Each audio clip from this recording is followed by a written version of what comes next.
Hello everyone, welcome to this episode of Tank Talk. We came up with a new, better name, so it is from now on Tank Talk. So welcome to an episode of Tank Talk. Today we are going to be talking about saltwater cleanup crews, as Zach mentioned on the previous episode. Before we get going, I'll just let the other two hosts introduce themselves. Zach, you can go first. My name is Zach. And I'm Chance. There we go. That's all we need.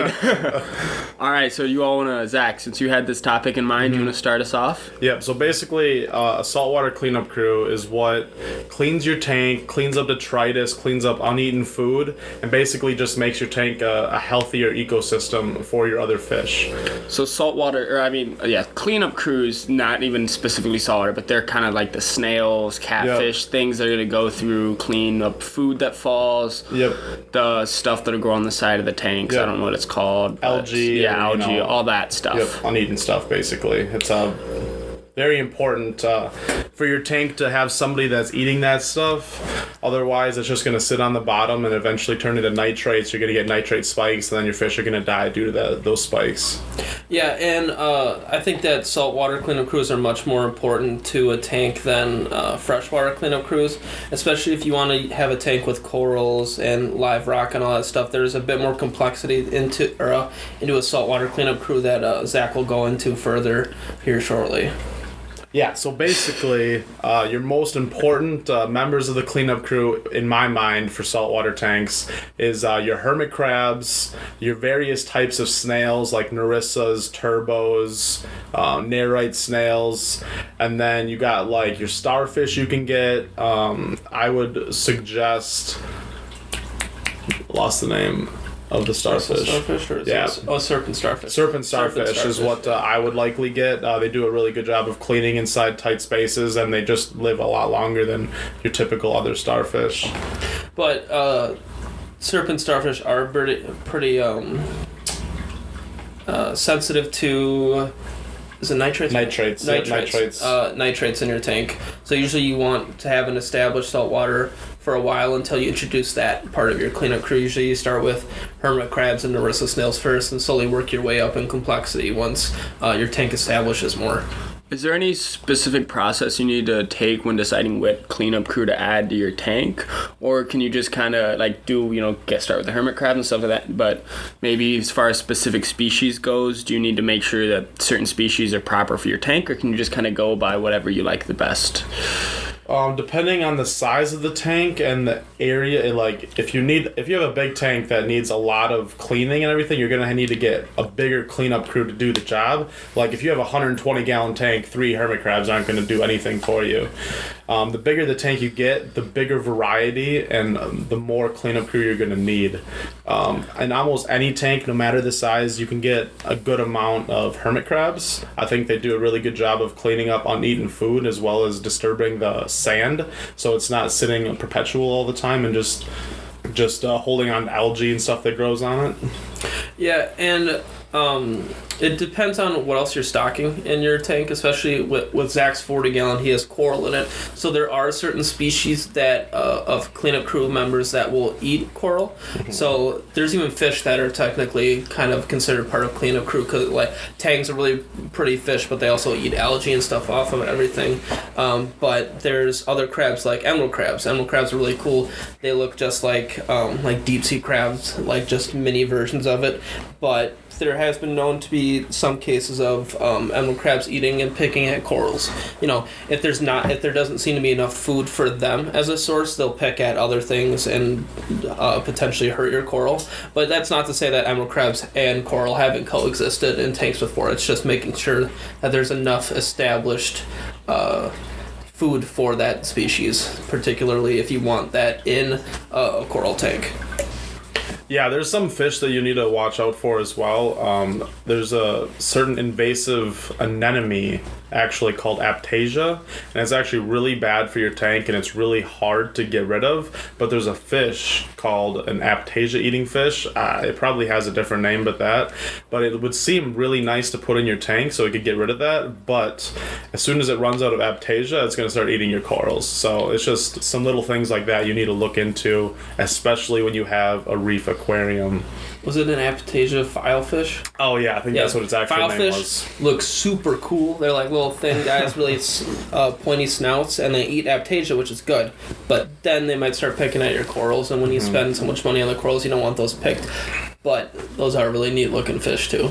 And depending what you have in your tank, if you have fish that are non-reef safe, a lot of times that means they're going to eat your introverts, like your hermit crabs and possibly your snails. So if you have, like, for example, a snowflake eel, once that thing starts running out of food, if you're not feeding it constantly enough to keep up with its metabolism, it's going to start hunting down your introverts, and you're going to see them start dwindling in numbers fairly quickly. That's for sure. You want to always look... whenever you see a fish that's not qualified as reef safe, you want to do a little bit more research into that for your tank, because reef safe or being reef safe or non-reef safe, it can mean a multitude of things. It can mean they pick at corals. It can mean they pick at introverts. It could mean they pick at something on the rocks. It doesn't necessarily mean that they can't exist in your tank. You just have to know behaviors to look out for with that fish. What cleanup crew do you all have in your saltwater tanks at the moment? In mine, I have probably between 8 to 15 hermit crabs.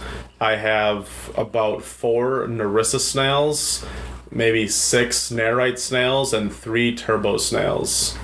And then on the equivalent for a freshwater, my planet tank cleanup crew is like 3 cory cats, 2 auto catfish, 4 mono shrimp, and some few snails here and there, and like a pleco. So like my variety of cleanup crew is much more fish oriented because it's plant and freshwater, whereas saltwater cleanup crews are seen to be much more invertebrate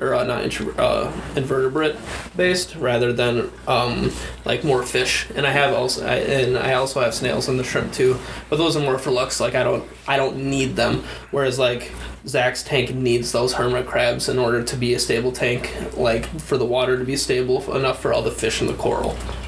One other thing is, let's say someone is starting up their saltwater tank. They have some fish in there, they got rocks, they have maybe some coral in there. At what point do they need to start adding cleanup crew, and then how do they know when to add more? Maybe when do they add the starfish and various stuff like that? So my recommendation is when you're first starting out your tank, you finally get your water in there, your sand, your rocks. That's what you should be starting with a tank. And then after maybe 2 weeks to a month, you can start to add a few fish every couple weeks. And after you add those first fish, you can, after about a week or 2, once you get your next fish, is when you can start adding your cleanup crew in. So once you add the second round of fish? Yeah, basically. Once you have about maybe 2 or 3 fish in your tank and they've been in there for a week or 2 is when you can start adding your cleanup crew. Because if you add them in there in the very beginning when you have no fish to... There's nothing for them to eat. Yeah, they'll just starve. Yeah, they're there to clean up that waste. Yeah. And then corals will take their like nutrients and stuff out of the water column. So even further down the road, once that tank establishes further, that's when you can start introducing corals. All right. Because you can't introduce corals like that early in the spot because there might not be enough stuff to sustain them and have them grow. Yeah, usually the time slot you want to be looking for corals is about 6 months down the line. Okay. There are people, if you know what you're doing, you can put corals in the day you put water in, but it's like you need to have a bunch of test kits, make sure your tank is cycling properly, make sure it has all that nutrients, but it can be done. All right, so my example is a little off. You don't have the corals at that point. But so that after you've added your first group of fish, 2 weeks later, let's say, you've added your hermit crabs. At one point, maybe can you think about adding more exotic cleanup crews like the starfish? Yeah, the starfish I would add probably a month maybe after you have your other fish in the tank. As long as you're keeping constant water levels and your nitrates and phosphates and stuff like that aren't spiking, because as soon as you have a prolonged nitrate spike in your tank, that starfish is going to start losing limbs and it's just going to start dying slowly if you don't get that fixed. I remember learning that the hard way watching your tank. Yep. I had a nitrate spike. I was still a little bit inexperienced. I didn't know what to do. I tried different things to bring it down, but it was still a little too high and it ended up dying on me. Yeah, a lot of the mistakes that like I'll probably talk about on being happen is because I've gone through them and I've learned from them. Because freshwater fish tanks I've kept for years, so like anything I messed up, like dang, you know, and then you learn from it. Like keeping fish, you're gonna lose some, and no one really wants to lose like these things, but you're gonna lose money eventually. But the hobby itself is still really good, and once you learn and are able to create that like great ecosystem in a fish tank, there's just a sense of pride, and like it's almost an art form, you know, really, with small tanks like this. You just like what I like to always inspire for my tanks is I want to cut a piece out of like the wild and have it just be like an underground or a in tank vision of something that could be out in the wild.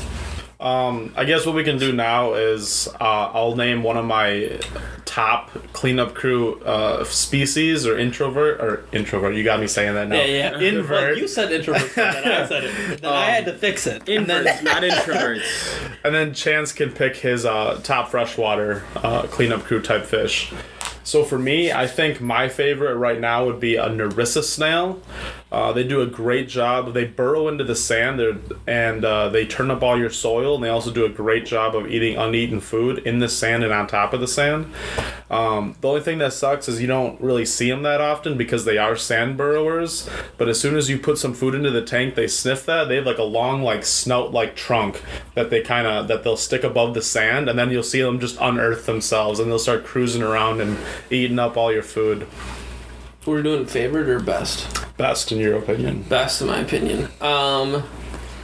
So the best probably in my tank right now for cleaning, they're called unculus catfish, usually referred to as auto catfish. They're really small.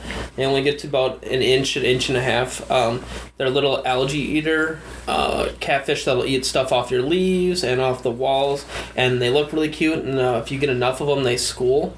So I think those guys are really, really good algae eaters if you don't want something big like a pleco, because you know most plecos you find do get to larger sizes, and for small tanks, auto catfish are like perfect, and they're perfect for all sizes of tanks. You can just throw them in there. You'll see them occasionally, and they'll just be ripping around eating. I do have one more question. So I remember when, I know this isn't saltwater, but when I got my first fish tank, I got my fish and my cleanup crew in the same day, and the guy at the store sold us these like algae tablets. Oh, algae wafers. Algae wafers. Do those work at all in saltwater, or should you just wait? It also didn't seem to work very well in freshwater. No, so it doesn't grow the algae. It gives them something to eat. Yeah. So I know Zach drops it in his 40. Do you ever drop it in the salt water? No, there's not. Besides the sea hare I just got, there's not a lot in my tank that really needs that kind of algae. All my snails can thrive off the algae I let grow on the back wall of my tank. So, yeah, I haven't even heard personally of someone using those in a saltwater tank. Yeah. But I think the algae itself grows differently in saltwaters than in freshwaters, and usually like algae in freshwaters is just green algae or hair algae, where like in Zach's tank you see purples and greens and reds of like algae. So it's just like saltwaters are just all over the board. And then a lot of salt tank keepers let it grow because it supplies food, and a lot of what Zach and I have seen from videos and like seeing other people's tanks is they let it grow on the back wall and just leave it and just never like touch it and stuff, because that's providing like a really stable food source for your fish, and it's not like harming them, you know. Like algae just grows in water, whereas like sometimes hair algae that can take over a tank, so like it can just grow little particles, and it looks cool at first because it's all this like wavy green plant material or like algae material, and then all of a sudden you look again and you're like, oh, that's dominating my tank and I can't get rid of it. So there's fish that Zach and I usually get that eat that hair algae. That's why like auto catfishes will eat that off of wood or leaves, as well as many different types of snails will eat that stuff too. So to summarize, algae wafers you can use in freshwater. Yeah, they're not saltwater, and saltwater and algae isn't bad necessarily. It's just the food for the cleanup crew, unless it's hair algae, and then you probably want to invest in fish that will eat that. Yeah, invest in fish that'll eat it, or just keep it like trimmed, because you can just let it do its thing if you don't mind it too much. Yeah, and if it starts getting real bad in a saltwater tank, what I just tried, and I'm currently trying right now, is I bought a sea slug, a hair sea slug, actually. You lost your phone. Yeah. Dolabella. Yeah, the scientific name, because there's a lot of sea hares that are named the same thing, is Dolabella auricularia is what its scientific name is. You can look it up. It's only like a medium care fish from what I've read, and it only gets up to about 6 inches max, which is really nice for like a smaller tank like what I have. And apparently one of these could clean up all your hair algae in about a week in like a 125 gallon tank. So they definitely do their job. So I'll have to keep you guys posted on the podcast to see how it goes. I just got him yesterday, and he seems like he's acclimated real well so far. But I'll have to keep you guys posted. And his name is Horace. Horace Slughorn. Horace Slughorn. All you Harry Potter fans probably get that. We'll keep you updated on Horace's whereabouts. Yes. And see his new locations. Oh, we were going to update the podcast about your Platies eating the duckweed. Oh, yeah. It yes. did not go well. Yeah. The duckweed was too big for the Platies. They tried to eat it, and Yeah. they couldn't. So if we try it again, we might break it up a little bit. We could chop it Yeah. up. We could grind chop it her up. up, dice it up a little pieces. bit. Yeah. And we'll try again. But they definitely tried to eat it, but they tried to eat just about everything. True. So I don't know if that's because it was duckweed or not, but we'll see how it goes once it's a little smaller. All right. Well, I think that wraps it up for here. Next week, we're going to be talking about filtration and tank stocking. How many fish should you really realistically keep in your tank? But before we go, we have one new segment that we want to introduce. It's our fish spotlight. And I think the guys, they're trying to figure out right now, but I think they were going to talk about our cleaner shrimp that Zach has Yes, in his we were gonna talk 40-gallon about saltwater tank. Shrimply Pibbles. Shrimply Pibbles, I Yeah. really like him because he's a really big shrimp. He's very active in the tank. He's always doing something. He's always trying to clean other fish. They'll give better explanations here, but I also like it because if your hands don't have like chemicals on it or anything, you can actually put your hand into his saltwater tank and you can feel it cleaning underneath your fingernails. It's a really cool thing. Then you can actually interact with stuff in the tank. It's our personal spot. Yeah, I really like that shrimp. Basically, he's always going around picking at rocks, picking at everything. And what I was hoping eventually, my other fish will let him clean them, because he's supposed to do a really good job of cleaning fish and keeping fungus from growing on fish and things like that. But so far, all my fish just stay away from him because I don't know, they think he's ugly or something. The thing is, he posts up on these rocks and he's like, just let me clean you. And they're all like, nah. And they just swim away. Yeah, he looks super cool. He's got big white antennae, and then he's like red with a white stripe down his back. So like he really pops in the tank, and as soon as you look in the tank and everybody sees the fish, and then he pulls up, it's all of a sudden you're like, wow, what's that? Like he looks cool. He's really fun to watch. He's kind of goofy, got a little weird personality of his own, and I think he's just a really cool species. Then before we go out, remember to subscribe, hit that like button, and check us out next time. Peace.